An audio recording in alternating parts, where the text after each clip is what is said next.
Good morning, Knicks Nation. It's Tuesday. Today is Tuesday, the 4th of May, 2021. I hope this day finds you COVID free, healthy. Hope your family is healthy. Hope all your needs are being met on this day. Blessings to those who work in the healthcare field, trying to save lives of people that oftentimes they don't even know, and many more times at the risk of their own life. Blessings to them. Blessings also upon those that pick up garbage for us and keep our places clean. Blessings also upon those that make deliveries, the unsung heroes that make deliveries in everything from bicycles and motorcycles and scooters to trucks to vans to 18-wheelers, providing goods and services for us that we often take for granted. Blessings also, double blessings, upon those that are working to deliver boys and girls, men and women, teenagers, babies, from the clutches of sex slavers and sex trade operations and human trafficking. Double blessings on them and double curses on those that support and work in such industries. Blessings finally on those that are working on behalf of the homeless. 500,000 men, women, and children sleeping on streets, grates, in boxes, in tents, and sidewalks, on park benches, in cars, in the United States of America, and millions more around the world. Blessings on those working to alleviate that situation, and on those in that situation, double blessings, for theirs is the kingdom of the Most High. Last night there was a basketball game. As we spoke about, the Knicks did play the Houston Rockets on Sunday, but that was just the appetizer. The real road trip in terms of competition began last night with the Memphis Grizzlies, a very scrappy, tough, hustling team, the Memphis Grizzlies. And the New York Knicks. See, what you want as a basketball fan and as a basketball team and as basketball coaches, what you want is you want to be having your team playing their best basketball at the end of the season. And you want them to be playing their best basketball in the playoffs. Okay? And there are a few teams in the NBA that are now doing that. We're getting ready to face one tomorrow. We'll talk about that in a minute. But the New York Knicks are playing their best basketball right now. And the thing is that we understood in the beginning of the season that they were going to improve as the season goes on. And we understood that for several reasons. Number one, the continuity, from last year, and then the addition of several new players into the lineup this year needed time to gel. Number two, the players needed time to adjust to the new culture. This is a new New York Knicks culture. From top to bottom, it's a new culture. It's a new day in New York. The New York Knicks, so proverbially, are back. This is a new situation. When you practice hard as when you play the game. Your coach doesn't put up with any slacking. Your coach will get into you and call timeout when you miss a defensive assignment. He's not having it. And he demands that you be in top condition and ready to play. Otherwise, you will not see the floor. He's not going to let you out there when you're not prepared. And so all of these things. Also, he's going to play everyone hard. But if you're a rookie, you got to earn your minutes. He's not going to just give rookies minutes. He doesn't. So he's not giving anybody minutes. And so this all adds up to the new culture in New York. Of course, offensively, there's ball movement. The ball must move. It must move. Everyone must touch the basketball. You must get everyone involved in the offense, especially if you're Julius Randle, who's the focal point of the offense. All of these are new things that the New York Knicks haven't seen in New York in decades, or at least since Mike Woodson coached in 2012, 2013, and prior to that, it's been a minute. So now it took time for the Knicks to gel, and because of all of these factors, we were figuring from the beginning of the season, as the season goes on, they were going to get better. They were going to learn from their mistakes. Another change in culture is whenever there's a game, whenever there's a win, or especially a loss, they diligently study the film and look to make corrections. Okay? They diligently study the film. You rarely see them come out and make the same mistakes 2 games in a row.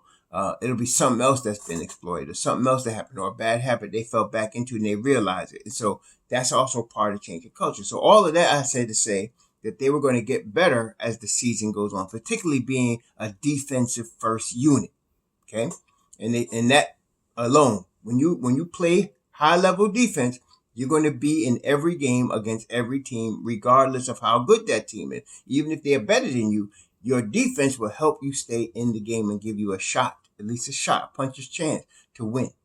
Okay? And that's been the Knicks the whole season. And so now at this point of the season, they're playing their best ball. The combination of the conditioning that they're in, the continuity among the team, the defensive improvement and continued improvement on the defensive end is causing them to play their best ball right now.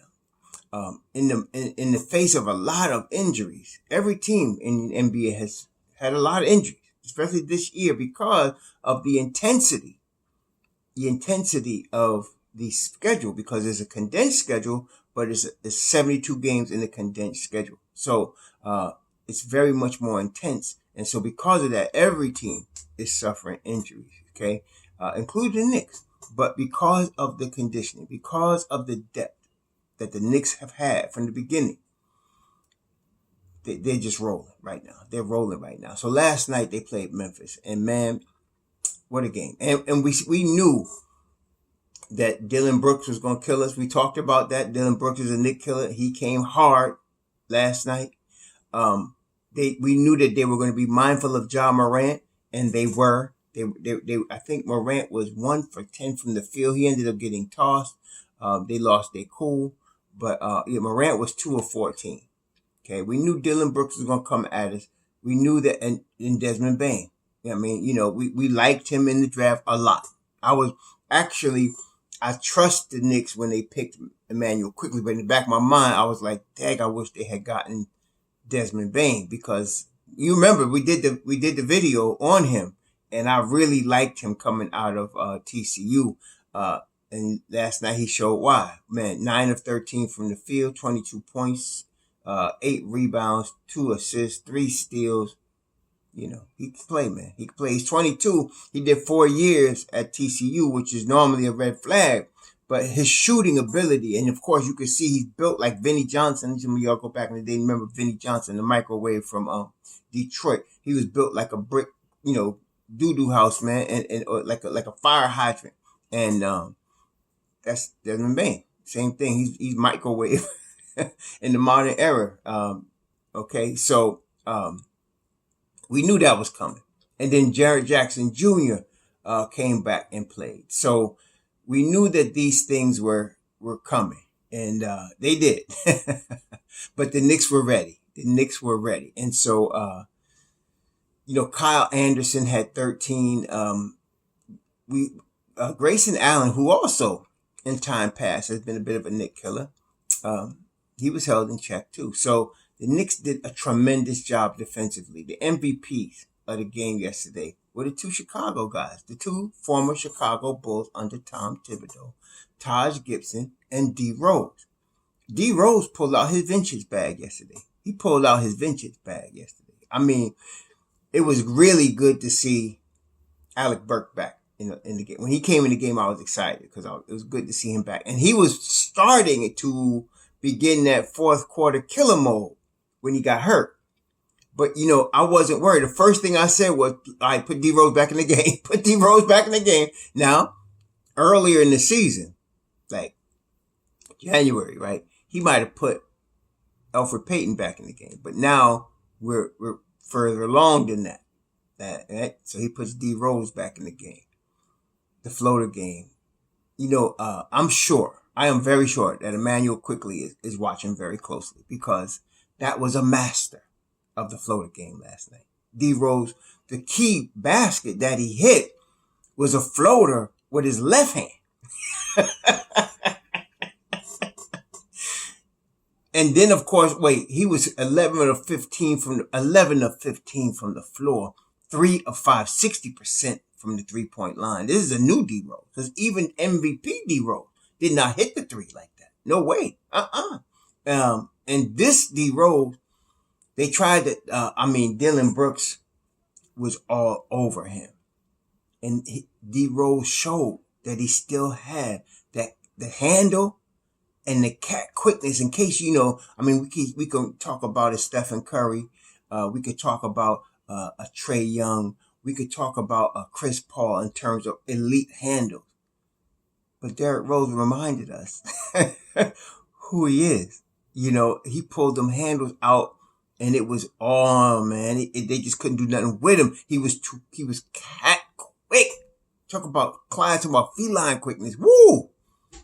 D Rose brought it last night, and that was a clincher. But then my boy Taj Gibson played most of the game with 4 fouls, which he had his 4th foul, I think, early in the 3rd quarter. Played most of the game with 4 fouls, and that was smart of Tibbs. Tibbs knows the vets know how to do that, know how to play with the 4 fouls. He only had 6 points. He was plus 7, but he had 12 boards, 5 on the offensive end, and they were huge. 5 offensive boards. Taj Gibson was a monster yesterday. And defensively, him and Mr. Pell. Mr. Pell had 3 blocks yesterday. Mr. Pell played New York Knicks, Tom Thibodeau, grinded out defense yesterday. Mr. Pell is a keeper. I know he's an older rookie. I think they said he's 28 years old. But some of these cats, when they grind and they get better and they get ready to, all of a sudden they're ready to play in the NBA. PJ Tucker had to go through that. Nobody heard of PJ Tucker, but PJ Tucker played in Europe. He played in the G League. He did all of that before he made a name for himself, playing in Toronto. I think he was playing in Toronto, and then he went to Houston to play. So, that's where he made his name. He was a hard-nosed defender. That's how he broke into the league. And here's Pell doing the same thing. Pell was magnificent on defense. He only played 15 minutes, but it was impactful. 3 blocks, 3 big blocks, And so, it was beautiful. It was beautiful to watch last night. At the end of the game, also showed the growth in the Knicks. So you saw the Memphis coach lose his cool at a very stupid time. I think they was only down 6 or 7 at that time. And he gets a double technical, gets thrown out the game. And then, of course, John Morant follows up, gets a double technical, thrown out the game. The coach that was a bad move. Now, what Clyde and Mike Breen mentioned last night, I heard during the game, which I didn't know, like from an outsider's perspective, you see things different than if you're in the fishbowl, right? So from outsider's perspective, I think I mentioned to you, I'm very impressed with that coach. Playing with the unit that he's playing with, they're young and inexperienced. He's got a 2nd-year point guard. He got some rookies like Desmond Bane playing major role. Jaren Jackson Jr. has been hurt. Of course, it seems like Winslow continually stays hurt. Even Valanciunas has been hurt for a while. And he, took that unit and he's got them fighting for a playoff spot. And last year they were in the playoffs. So I don't know, but it said, Clyde and Mike Breen said that he's on the hot seat, that his job is on the line.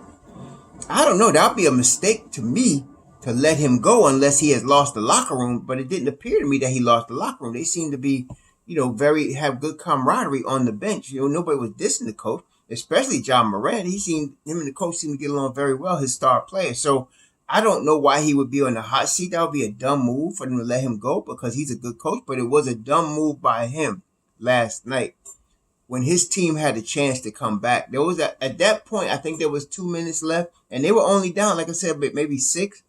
You could come back in the NBA, a couple of 3-pointers, and you're back in the game. 6 points is really, traditionally it's a 3-possession game, but in the NBA, and especially the way Desmond Bane was shooting last night, and then Kyle Anderson couldn't hit the broadside of a bar in the first half, but he started slashing them in the second half on his 3. And then you still got John Morant, and you still got, like I said, Desmond Bane, Dylan Brooks. They were all, they were in the game. So that was a bad time for him to get a double technical. I think they were down 6. Bullock hit the 2 technical free throws. And for some reason, he got 3 technical free throws. I forgot what he got the 3rd one for. Maybe it was a foul. I think that's what started the whole thing. And then now it's a 9-point game.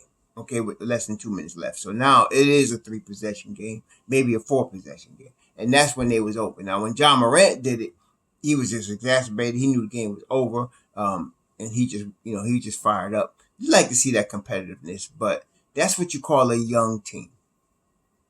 Okay, they lose their head. Okay, they lose it. Even in the best young teams, like Memphis is a good example. They scrap, they fight, they play defense. They were playing great defense last night. They really were. They were playing great defense. But at the most inopportune time, they'll lose their cool, lose their head. Okay, and that's what happened last night. Now, like I said, everybody's fighting for something, and Memphis is fighting in the play-in right now. They're at 500, 32 and 32. Like I said, in the Western Conference, 500. That's I don't know what everybody has a problem with that coach, because he's done good. But this was a good win for the Knicks. It showed the Knicks were professional all the way through to the end. They were about their business, about grinding on the defensive end and doing what they needed to do. And you can see that at the end of that game yesterday. Memphis was at home and they were tripping. Okay? They started tripping. But the Knicks, with Taj Gibson, Mr. Pell, D. Rose. Now, we didn't mention two players that we normally always mention. Julius Randle and R.J. Barrett. Now, Julius ended up with 28 points. I mean, but he was 9-23. He really could not shoot less than the way he normally would shoot. I mean, that ended the first half shot at the buzzer, though, over Kyle Anderson was sweet. But he really was not shooting the ball well last night. He only had one turnover, but it was at the worst time. It was at the worst time when we were making a run in the fourth quarter. It was at the worst time. But overall, the Knicks, his teammates, this is where you have had team around him. RJ had 15 points. He struggled also. I don't know. It just seems to me. RJ is obviously, we talk about, he's a game changer. He's going to be a stud. But every player has their kryptonite. Every player, I don't care who you are, has a kryptonite. And it seemed like Dylan Brooks is RJ's kryptonite. He was all on his case all night, didn't allow RJ to bully ball him, and he bully balled RJ. And so it seemed like even Jordan had his kryptonite. Many people don't know, but Jordan, what I would notice is you're going to see Jordan freeze up. For some reason, Rod Strickland would do that to him. I don't know why. But when Rod Strickland would play against Jordan, he would have his best games, and Jordan would have his worst games against Rod Strickland. So I don't know what that was about, but every player has their kryptonite, man. I don't know what it is. And in this case, this is the second time I've seen Dylan Brooks get up in RJ's case like that. And so he did. But RJ, again, 7 boards, 3 assists. He had a good all-round game, which you expect from RJ, 4 of 6 from the free throw line. He only shot 1 3 and hit it. 15 points all over, but of course that's below what we expect from him. So our two stars did not do what they would normally do, but Taj, D. Rose, Emmanuel Quickly, Reggie Bullock, they all contributed to the win. And not even like Elfrid Payton. I love that they're paying him limited minutes. Now, he played 18 minutes last night. A little bit too much, but I love that they're limiting his minutes. And if you notice, the limiting of Payton's minutes is coinciding with the rise of the overall play of the New York Knicks. There's no doubt about that. Now, Thibodeau would never admit that because he's going to give Payton his support. He's going to do that. And you love that about Thibodeau. He supports his players. And he going to support Payton. He loves Payton. But Scott Perry and them better not bring this gentleman back for next season. Don't do it. Okay? Because obviously we played better without him on the floor. Again, Elfrid Payton is steady. He's a steady guard. But he's not your championship or even your playoff starting point guard. Now, he's going to start for us in the playoffs, but he's going to play limited minutes. Okay? And that's going to help us. So, Payton last night ended up with 10 points, 4 of 8 from the field, 5 rebounds, 2 assists, 2 steals.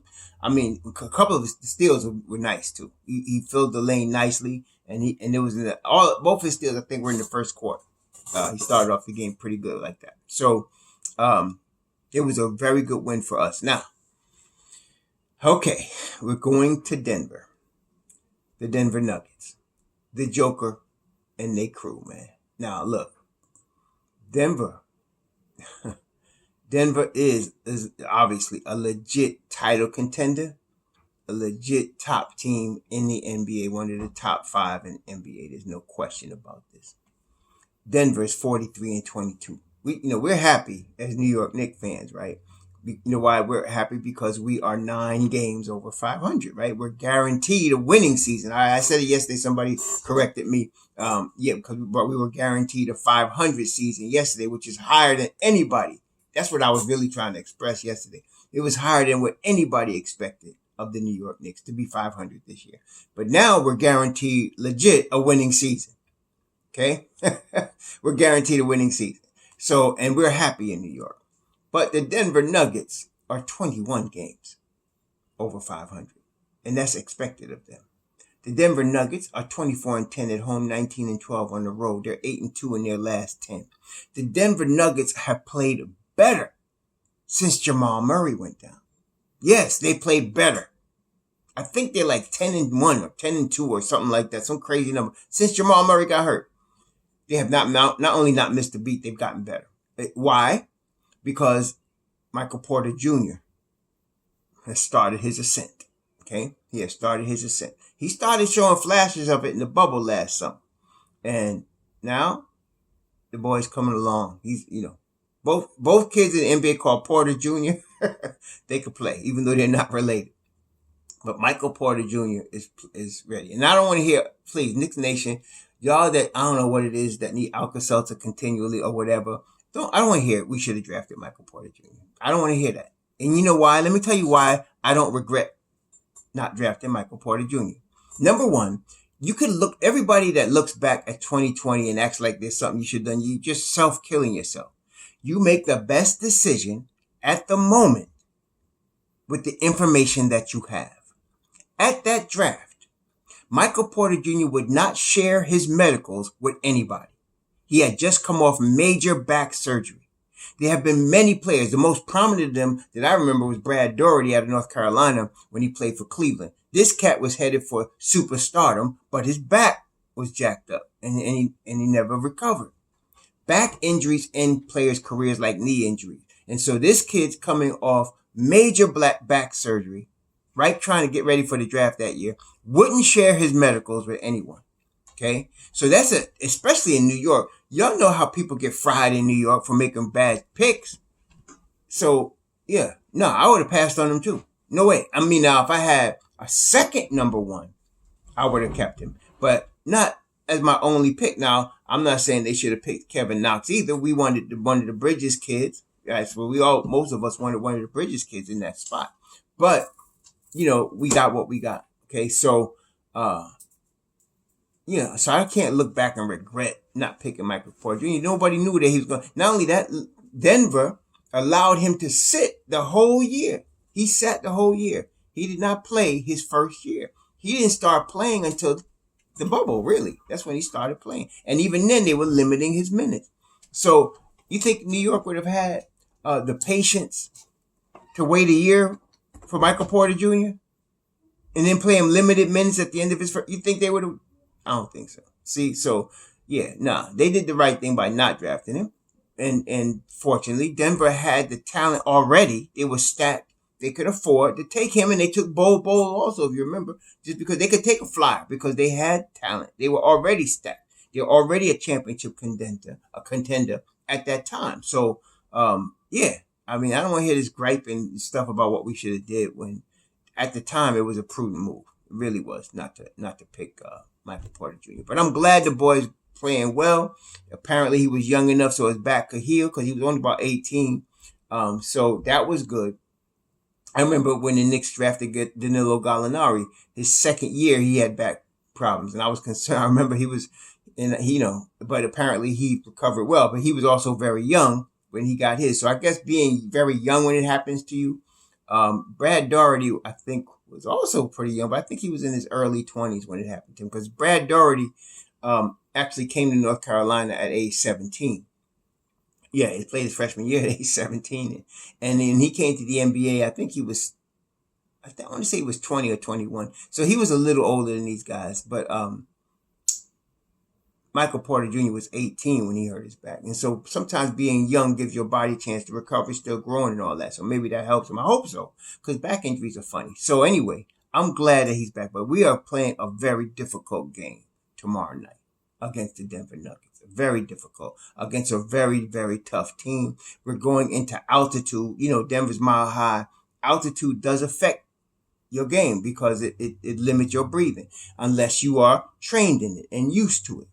Obviously, Denver Nuggets are. So, yeah, this is not going to be easy, y'all. This is not going to be easy. The good thing about that is that same night, the Atlanta Hawks play the Phoenix Suns. Okay, so now we got a game and a half lead on Atlanta. Atlanta's, a game and a half behind us. We're in the fourth, they're in the fifth. And Miami is in the sixth spot, and we got a full 2-game lead on them. So if we happen to lose against Denver, and even if both of those teams win their games, we're still in the fourth seed, which is good, right? So, so that's the real. I'm trying to just be real with you about what we're facing here. This is not going to be easy. And then last night in the fourth quarter, if y'all noticed, the Knicks did look gassed. They were tired, and that's actually when Memphis was making a run. Thibodeau called timeout. He was upset because of a couple of blown defensive assignments, which he should have, but really he should have called timeout anyway. They needed a blow. After the timeout, they came out fresher and they were able to close the game and win the game better. But in Mile High, and then playing a team like Denver, this is going to be tough. We have to be on our game. Again, what's giving me hope is I know that Tom Thibodeau and his coaching staff have drilled into our players, particularly our leaders like RJ and Julius, and then there's the vets like a Taj Gibson, like a Derrick Rose. They know this is going to be hard. They understand they're going into high altitude. They know they cannot afford to come out sloppy against the Denver Nuggets. They will get spanked. So this is all very, this is what change in culture means. This is what it looks like. You're being prepared. You're prepared. You know what to expect. You don't come out like you're surprised against a team like the Denver Nuggets. So I'm expecting, because of the high level of defense the New York Knicks play, this is going to be a tough game. It's going to be a close one. It's going to go down to the wire. I'm expecting it to go down to the wire. Hopefully, if Julius, is feeling his shot, if Burks got hurt last night again, he was trying to walk it off and come back in the game. So I'm expecting him to be back against the Nuggets. We're going to need him. And then, so, here we go. So we're going to see how this works. This is going to be a battle. This is going to be a war like it was against the Phoenix Suns, like it was against the Atlanta Hawks last week. This is going to be a war. So, Knicks Nation, our team needs us to pull for them. Right, so let's pull for them, because this is not an easy game. In fact, though, on the positive side, if the Knicks happen to win this game and Atlanta loses, that will create a very, good space between the fourth and the fifth seed. Okay, that will create a good space. That would put us a full 2 games ahead of them if we win this game and they lose. It would put us a full 2 games ahead of them at that point. Actually, 2.5. So. Yeah, this is a pretty big game for us. And there's only, the Knicks play 65 games so far. There's only 7 games left. This is coming down. It's not like, we're battling for a playoff spot, right? We know we're going to be in the playoffs. And I told y'all, we're going to be at least the 6th seed. But this is where we solidify our 4th seed status, okay? So this is the game right here.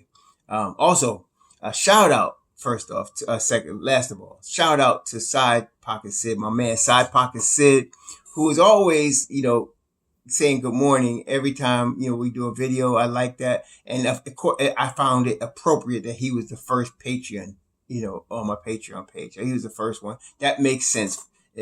Thank you, Side Pocket Sid. More power to you. And I'm glad you're enjoying the content. Okay. So now we gotta fly out to Denver, which I'm sure they're probably doing today, or they did last night. And then they got today, and then they got into tomorrow to prepare and rest for this game that's coming up here. So Y'all out there, please be safe. It's a crazy world out there. Be safe wherever you are. Be aware of your surroundings. And shalom.